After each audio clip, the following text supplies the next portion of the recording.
کو دیکھ کر مصری عورتوں نے انگلیاں تو کاٹ لیں مگر وہ ایمان نہ لائیں، اور حسن مصطفیٰ دیکھ کر عرب کے مرد ایمان بھی لائے اور گردنیں بھی کٹوائیں۔ بے شک بے شک بے شک۔ اور آقا کریم صلی اللہ علیہ وسلم کی اپنی زندگی، آپ کی اپنی زندگی سب سے بڑی دلیل ہے رب کے رب ہونے کی اور آپ کے رسول ہونے کی۔ آقا کریم صلی اللہ علیہ وسلم نے قریش کے ایک ایک خاندان کو یا آل غالب کہہ کر کوہ صفا کے دامن میں، جو صفا کا پہاڑ ہے اس کے دامن میں اکٹھا کیا، اور ان پر اپنی نبوت اور رسالت کا اعلان کیا۔ قوموں کو عادت تھی کہ جب نبی نبوت کا اعلان کرتا تھا تو اس سے اس کی دلیل مانگتے تھے۔ حضرت موسیٰ نے عصا کے ذریعے کرامات دکھا کر دلیل دی، حضرت عیسیٰ نے احیاء موتیٰ یعنی مردوں کو زندہ کر کر دلیل دی۔ تو اس لیے ان کو عادت ہو چکی تھی کہ نبی ہے تو اس کے پاس کوئی معجزہ، کوئی کرشمہ، کوئی چمتکار ہوگا۔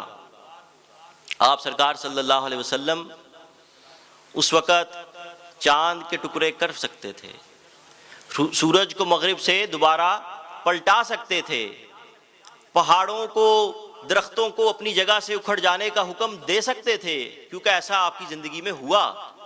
لیکن اس موقع پر آپ نے یہ مناسب نہیں سمجھا، آپ نے وہ کہا جو سورہ یونس آیت نمبر 16 میں ہے، میں تمہارے اندر اپنی زندگی کا بیشتر حصہ گزار چکا ہوں، یعنی کہ 40 سال۔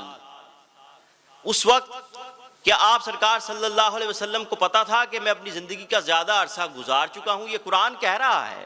وہ لوگ جو کہتے ہیں آپ سرکار صلی اللہ علیہ وسلم کو نعوذ باللہ غیب کا علم نہیں تھا، تو قرآن پر غور کر کے دیکھ لیں کہ یہ قرآن کے الفاظ ہیں کہ نبی کہہ رہا ہے کہ میں تم میں اپنی عمر کا بیشتر حصہ گزار چکا ہوں، 40 سال، 63 سال آپ نے زندگی فرمائی۔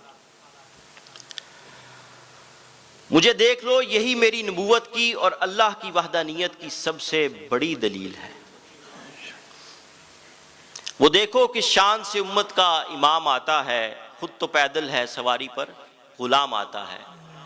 ہم اس نبی کے امتی ہیں جو اخلاق حسنہ کا عظیم ترین پیکر ہیں، جن کے بارے میں رب خود فرماتا ہے کہ انک لعلی خلق عظیم، کہ بے شک ہم نے آپ کو اخلاق کے عظیم مرتبے پر فائز کیا۔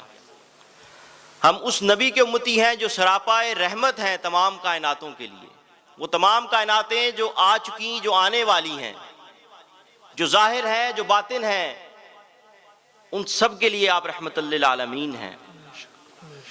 اور آپ کی نبوت کا مقصد صرف تبلیغ نہیں بلکہ تعمیل ہے، صرف تشکیل نہیں بلکہ تکمیل ہے، اور صرف تعلیم نہیں بلکہ تعمیر ہے۔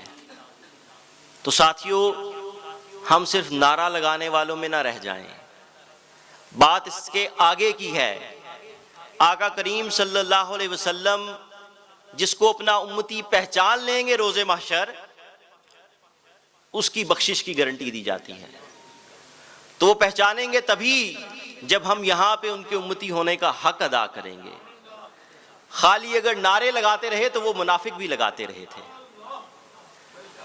تو اپنے عمل سے، اپنے کردار سے ہم نے آقا کریم صلی اللہ علیہ وسلم کے امتی ہونے کا حق ادا کرنا ہے۔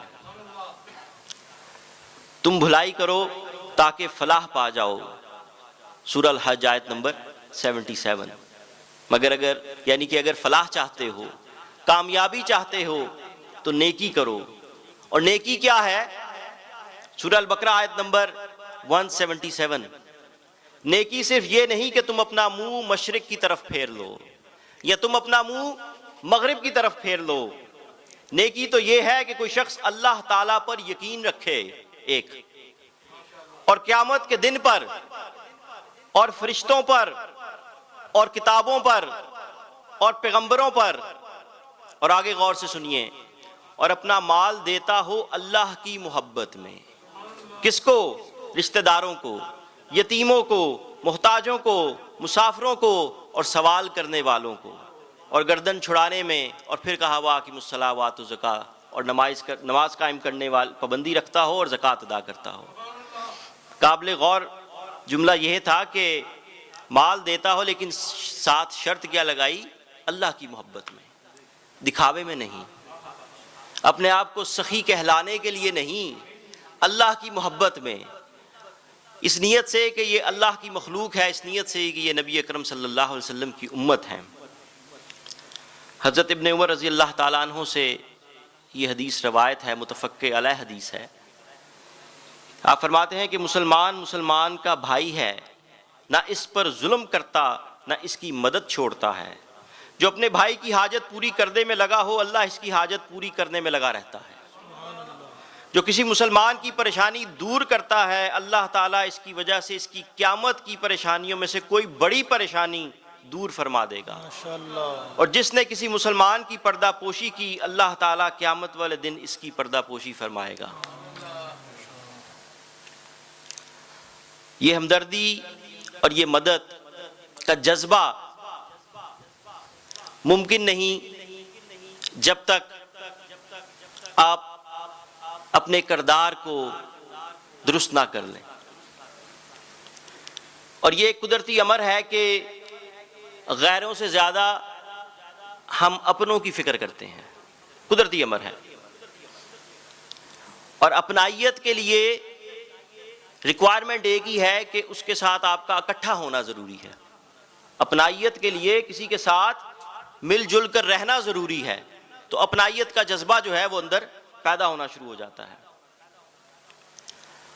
اور ہمارے کیا اکٹھا ہونے کے لیے یہ کافی نہیں کہ ہمارا رب ایک ہے؟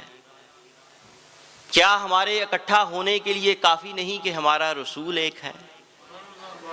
جب یہ کافی ہے تو پھر ہم کن فرقوں میں پڑ گئے ہیں؟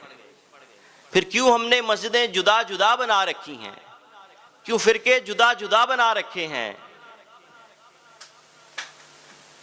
جب ہم سب کا رب ایک ہے چاہے ملک ایک نہیں، جب ہم سب کا رسول ایک ہے چاہے امام ایک نہیں، جب ہم سب کا مقصد ایک ہے بے شک نعرہ ایک نہیں، تو جو بیسک کانسیپٹ ہے اس کو چھوڑ کے ہم ایکسٹراز کے پیچھے کیوں بھاگ رہے ہیں؟